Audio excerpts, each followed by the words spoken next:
Dans la matinée glaciale du 23 août de l'an 1305 après Jésus-Christ, une foule assoiffée de sang se rassemblait au marché de Smithfield, à Londres, pour assister au spectacle le plus brutal et humiliant que la justice anglaise puisse offrir. Prisonnier depuis des semaines, un homme d'environ 35 ans allait être traîné dans les rues, attaché à des chevaux, pendu jusqu'à presque mourir, castré encore vivant, éventré avec ses propres entrailles brûlées devant ses yeux, et finalement écartelé en morceaux pour être exposé aux quatre coins du royaume. Cet homme n'était pas un criminel ordinaire. Ce n'était ni un meurtrier ni un voleur qui méritait un tel supplice. C'était William Wallace, chevalier écossais, gardien de l'Écosse, l'homme qui avait humilié le roi le plus puissant d'Europe sur un pont à Stirling et transformé un paysan en symbole éternel de la résistance contre la tyrannie. Mais comment un simple chevalier d'origine humble réussit-il à défier Édouard Ier d'Angleterre, connu sous le nom de marteau des Écossais, et devenir la plus grande menace à la domination anglaise en Écosse? Comment Wallace passa-t-il de guérillero inconnu à héros national? Et pourquoi sa mort se transforma-t-elle en catalyseur qui unirait finalement l'Écosse contre ses oppresseurs? William Wallace naquit vers l'an 1270 après Jésus-Christ, dans une petite propriété à Elderslie, dans le comté de Renfrewshire. Fils d'Alan Wallace, un petit noble vassal des Stuarts, William grandit dans une Écosse qui vivait sous l'ombre grandissante de l'ambition anglaise. Son père servait comme chevalier mineur dans une hiérarchie féodale complexe, possédant des terres suffisantes pour soutenir la famille, mais loin d'avoir la richesse ou l'influence des grands seigneurs écossais. L'enfance de Wallace se déroula pendant une période de paix relative, mais aussi de tensions politiques croissantes. L'Écosse du XIIIe siècle était un royaume prospère et indépendant, gouverné par la dynastie des Canmore, qui avait établi un système féodal sophistiqué et maintenait des relations diplomatiques avec toute l'Europe. Cependant, les ambitions expansionnistes d'Édouard Ier d'Angleterre créaient une menace constante qui pesait sur l'indépendance écossaise. Durant sa jeunesse, Wallace fut probablement éduqué par des oncles ecclésiastiques, apprenant le latin, la stratégie militaire de base et les codes de chevalerie qui gouvernaient la conduite des nobles. Contrairement aux grands seigneurs écossais, qui possédaient fréquemment des propriétés tant en Écosse qu'en Angleterre et devaient allégeance aux deux royaumes, Wallace grandit avec une identité purement écossaise, sans les complications politiques qui divisaient la loyauté de la haute noblesse. L'événement qui changerait à jamais le destin de l'Écosse et de Wallace survint en l'an 1286 après Jésus-Christ, quand le roi Alexandre III mourut dans un accident de cheval, ne laissant pour héritière que sa petite-fille de 3 ans, Marguerite, connue sous le nom de Pucelle de Norvège. La mort soudaine de Marguerite durant son voyage vers l'Écosse, en l'an 1290 après Jésus-Christ, précipita une crise successorale dévastatrice qu'Édouard Ier exploiterait avec une maîtrise politique implacable. 2 prétendants principaux émergèrent pour revendiquer le trône écossais, John Balliol et Robert Bruce, tous deux avec des droits légitimes basés sur différentes lignées de la famille royale. Incapables de résoudre le conflit en interne, les nobles écossais commirent l'erreur fatale de demander qu'Édouard Ier arbitre entre les candidats. Édouard accepta promptement, mais imposa comme condition que les 2 prétendants reconnaissent sa souveraineté sur l'Écosse. En novembre de l'an 1292 après Jésus-Christ, Édouard choisit John Balliol comme roi d'Écosse, mais un roi fantoche qui devait sa couronne entièrement à son patron anglais. Balliol fut couronné à Scone, mais son autorité était complètement subordonnée aux caprices d'Édouard, qui ne perdit pas de temps à humilier systématiquement son vassal écossais par des exigences de plus en plus outrageantes. L'humiliation finale survint en l'an 1295 après Jésus-Christ, quand Édouard convoqua Balliol pour fournir un service militaire dans la guerre anglaise contre la France. Cette exigence violait fondamentalement la souveraineté écossaise et força Balliol à choisir entre sa dignité de roi et sa soumission de vassal.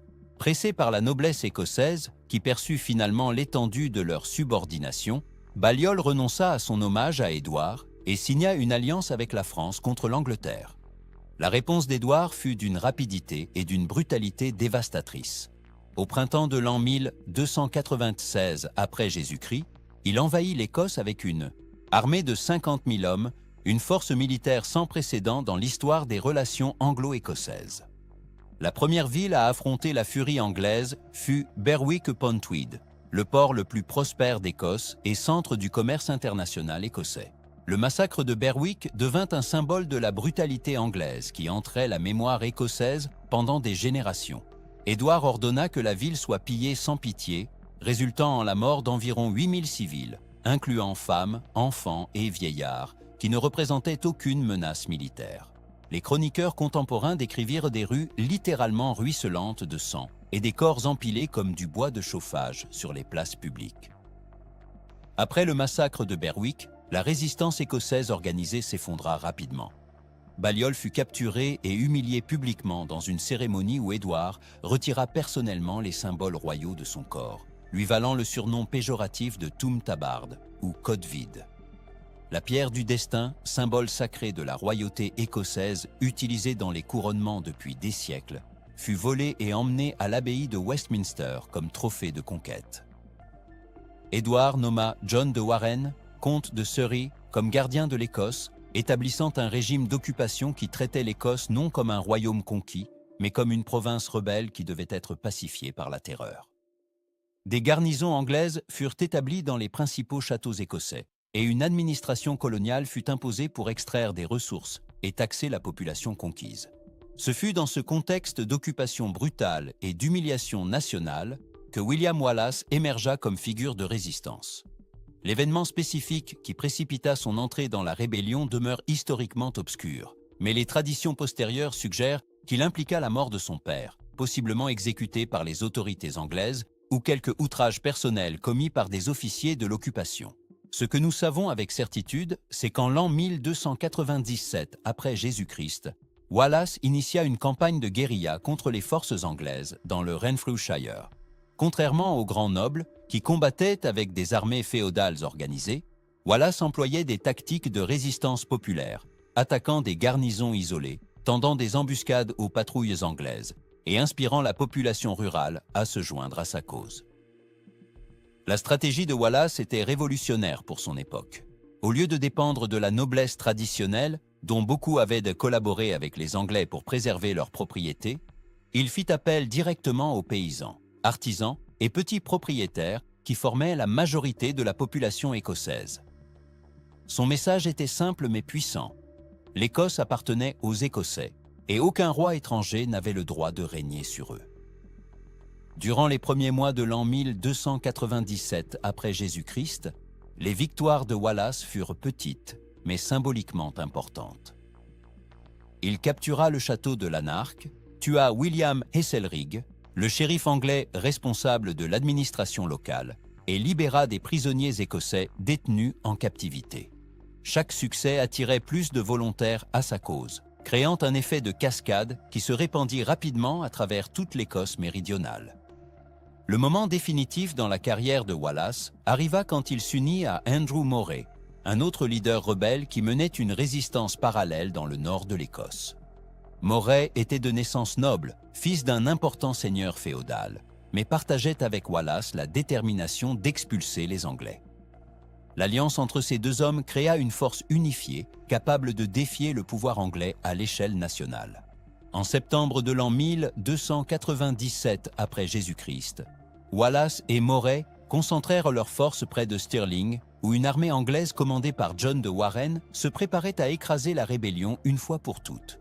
Warenne était confiant dans la victoire, commandant une force professionnelle bien équipée contre ce qu'il considérait comme une foule désorganisée de paysans rebelles. La bataille de Stirling Bridge, livrée le 11 septembre de l'an 1297 après Jésus-Christ, deviendrait l'une des victoires les plus célébrées de l'histoire militaire écossaise. Wallace démontra un génie tactique qui surprit complètement ses ennemis, permettant à la moitié de l'armée anglaise de traverser l'étroit pont sur la rivière Forte avant d'attaquer, divisant les forces ennemies et créant une situation où la supériorité numérique anglaise devint un désavantage. Le résultat fut un massacre complet des forces anglaises. Des milliers de soldats anglais moururent noyés dans la rivière, ou furent massacrés par les Écossais, incluant Hugues de Cressingham, le trésorier anglais en Écosse, dont le corps fut subséquemment écorché par les Écossais victorieux. L'humiliation fut si complète que Warenne fuit le champ de bataille et se réfugia à Berwick, abandonnant pratiquement toute l'Écosse au contrôle rebelle. La victoire à Stirling Bridge transforma instantanément Wallace de guérillero régional en héros national. Il fut nommé gardien de l'Écosse par les nobles qui demeuraient encore dans le pays, une position qui en faisait effectivement régent au nom du roi absent. Pour la première fois depuis l'invasion d'Édouard, l'Écosse était à nouveau libre du contrôle anglais direct. Wallace utilisa sa nouvelle autorité pour implémenter des réformes administratives et militaires qui renforceraient la résistance écossaise. Il réorganisa le système de défense du royaume, établit des alliances diplomatiques avec la France et d'autres ennemis de l'Angleterre, et plus important encore, continua à cultiver le soutien populaire qui avait été la base de son succès initial. Durant l'hiver de l'an 1297 à l'an 1298 après Jésus-Christ, Wallace lança des raids dévastateurs dans le nord de l'Angleterre, pillant Cumberland et Northumberland dans une campagne de représailles pour les pillages anglais en Écosse. Ces incursions fournirent non seulement des ressources cruciales pour l'effort de guerre écossais, mais démontrèrent aussi que la résistance écossaise pouvait porter la guerre sur territoire anglais. L'humiliation de Stirling Bridge força Édouard Ier à prendre des mesures drastiques pour restaurer son autorité. Durant l'an 1298 après Jésus-Christ, il rassembla la plus grande armée qu'il eût jamais commandée. Une force d'environ 80 000 hommes incluant cavalerie lourde, archers gallois et mercenaires continentaux. C'était littéralement la plus grande mobilisation militaire de l'histoire anglaise jusqu'à ce moment. Édouard implémenta aussi une stratégie de guerre totale, ordonnant que toutes les ressources écossaises qui ne pouvaient être capturées soient détruites. Les champs furent brûlés, le bétail abattu et les villes rasées dans une campagne systématique de dévastation destinée à priver la résistance écossaise de toute base matérielle de soutien. L'affrontement décisif vint à la bataille de Falkirk le 22 juillet de l'an 1298 après Jésus-Christ. Wallace avait appris de Stirling Bridge que les tactiques conventionnelles ne fonctionneraient pas contre la machine militaire anglaise en terrain découvert. Il développa une formation défensive révolutionnaire utilisant des schiltrons, cercles compacts de lanciers qui pouvaient résister aux charges de cavalerie lourde. La bataille favorisa initialement les Écossais, avec les schiltrons résistant aux attaques successives de la cavalerie anglaise. Cependant, Édouard avait apporté une arme que Wallace n'avait pas anticipée adéquatement. Des milliers d'archers gallois à arc long, dont les flèches pouvaient pénétrer les armures et dévaster les formations compactes à des distances qui rendèrent les représailles impossibles. Sous la pluie constante de flèches, les schiltrons écossais commencèrent à se désintégrer. La cavalerie anglaise exploita les brèches pour attaquer et la résistance écossaise s'effondra dans une retraite chaotique. Wallace réussit à s'échapper avec une portion de son armée, mais la défaite fut dévastatrice pour le moral écossais et termina pratiquement sa carrière comme commandant militaire. Après Falkirk, Wallace démissionna de sa position de gardien de l'Écosse, reconnaissant qu'il avait perdu la confiance de la noblesse écossaise et que sa stratégie de résistance populaire avait atteint la limite de son efficacité contre la suprématie militaire anglaise. Il passa les années suivantes dans une mission diplomatique désespérée, voyageant à travers l'Europe en quête de soutien militaire et politique pour la cause écossaise. Wallace visite la cour française, négocie avec le pape à Rome et tenta de construire une coalition internationale contre Édouard Ier. Bien qu'il réussisse à obtenir quelques soutiens diplomatiques, particulièrement du pape Boniface VIII, qui déclara que l'Écosse était un royaume indépendant et non un fief anglais, les ressources militaires dont Wallace avait besoin pour continuer la résistance ne se matérialisèrent jamais.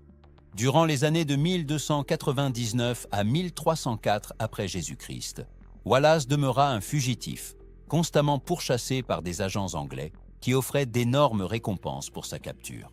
Édouard avait mis un prix sur la tête de Wallace qui excédait le revenu annuel de nombreux nobles mineurs, démontrant à la fois la peur et la haine que le roi anglais nourrissait envers son ancien adversaire. La capture finale de Wallace survint le 5 août de l'an 1305 après Jésus-Christ, près de Glasgow, par la trahison de John de Menteith, un noble écossais qui avait fait un accord secret avec les autorités anglaises. Wallace fut livré aux Anglais pour une récompense substantielle, marquant la fin de 8 années de fuite et de résistance clandestine. La nouvelle de la capture de Wallace fut reçue avec jubilation à la cour anglaise. Édouard Ier avait finalement capturé l'homme qui était devenu le symbole de la résistance écossaise et était déterminé à faire de son exécution un spectacle qui détruirait à jamais le moral des rebelles écossais. Le choix de Londres comme lieu d'exécution était délibéré. Wallace mourait au cœur du pouvoir anglais, devant une foule anglaise assoiffée de vengeance. Wallace fut transporté à Londres enchaîné, traité non comme prisonnier de guerre, mais comme traître ordinaire. Durant son voyage, il fut exhibé dans diverses villes anglaises comme trophée de victoire, permettant aux populations locales de l'humilier et de démontrer leur loyauté à Édouard par la haine dirigée vers le prisonnier écossais.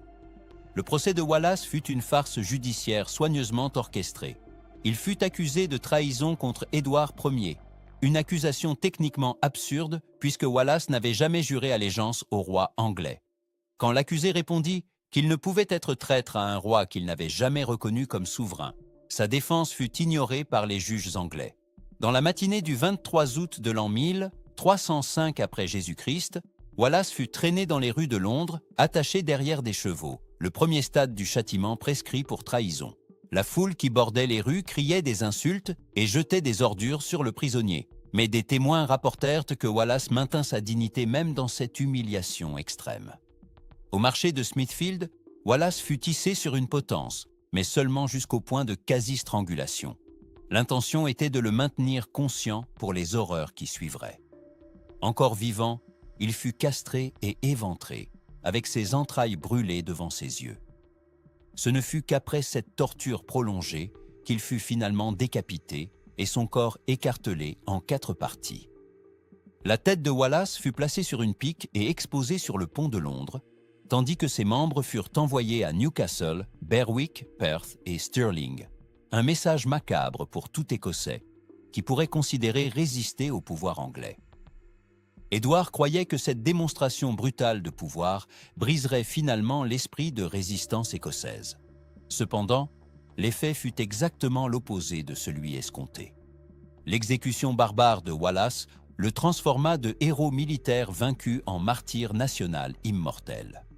Sa mort unifia la résistance écossaise comme jamais auparavant, fournissant une cause commune qui transcendait les divisions entre clans et classes sociales, qui avaient affaibli l'opposition à la domination anglaise. Robert le Bruce, qui avait collaboré par intermittence avec les Anglais durant les années de lutte de Wallace, fut inspiré par le sacrifice de son compatriote à embrasser totalement la cause de l'indépendance écossaise. L'année suivant la mort de Wallace, Bruce se couronna roi d'Écosse et initia une nouvelle phase de la guerre d'indépendance qui expulserait finalement les Anglais d'Écosse. La mort de Wallace eut aussi d'importantes ramifications diplomatiques. Le pape et d'autres dirigeants européens dénoncèrent la brutalité de l'exécution, isolant diplomatiquement l'Angleterre et fournissant un soutien moral à la cause écossaise. Édouard Ier avait voulu démontrer sa force par la cruauté, mais avait plutôt démontré une sauvagerie qui choqua même les standards brutaux de l'époque. Plus important encore, l'exécution de Wallace créa un précédent moral qui légitimait la résistance contre la tyrannie. Son refus d'implorer la clémence, même face à la torture la plus extrême, établit un standard de courage qui inspirerait les futures générations de combattants pour la liberté non seulement en Écosse, mais partout dans le monde. La transformation de Wallace de guérillero en icône nationale fut rapide et durable. Des ballades populaires célébrant ses exploits commencèrent à circuler immédiatement après sa mort, et les chroniqueurs écossais préservèrent sa mémoire comme le vrai défenseur de la liberté écossaise. Ces traditions orales et écrites maintinrent vivante la mémoire de Wallace à travers les siècles, même quand la documentation historique officielle était rare. L'héritage militaire de Wallace fut également significatif. Ses tactiques de guérilla et son usage de formations d'infanterie innovantes influencèrent la stratégie militaire écossaise pendant des générations. Plus important, il démontra que des armées professionnelles pouvaient être vaincues par des forces populaires motivées et bien menées, une leçon qui résonnerait à travers l'histoire militaire mondiale. La vie et la mort de William Wallace illustrent parfaitement comment des individus exceptionnels peuvent altérer le cours de l'histoire par le sacrifice personnel et la dévotion inébranlable à des principes supérieurs. Wallace choisit de mourir en homme libre plutôt que de vivre en sujet, et ce choix inspira une nation entière à suivre son exemple. Ironiquement, Édouard Ier, qui avait cru que l'exécution brutale de Wallace détruirait la résistance écossaise, mourut seulement 2 ans plus tard, en l'an 1307 après Jésus-Christ, alors qu'il marchait pour écraser une nouvelle rébellion écossaise menée par Robert le Bruce. Le marteau des Écossais ne réussit jamais à compléter sa conquête de l'Écosse, vaincu finalement non par des armées, mais par l'esprit indomptable que Wallace avait incarné et inspiré. L'Écosse conquit son indépendance en l'an 1320 après Jésus-Christ, quand Robert le Bruce vainquit décisivement les Anglais à la bataille de Bannockburn. Cette victoire fut construite sur les fondations établies par Wallace, l'idée que l'Écosse était une nation libre qui ne se soumettrait pas à la domination étrangère, quel qu'en soit le coût. Plus de 700 ans après sa mort, William Wallace demeure l'un des symboles les plus puissants de la résistance contre l'oppression. Son histoire transcenda les frontières de l'Écosse pour devenir une inspiration universelle pour tous ceux qui luttent contre la tyrannie, prouvant que le courage individuel peut effectivement changer le cours de l'histoire et que certains principes valent plus que la vie elle-même.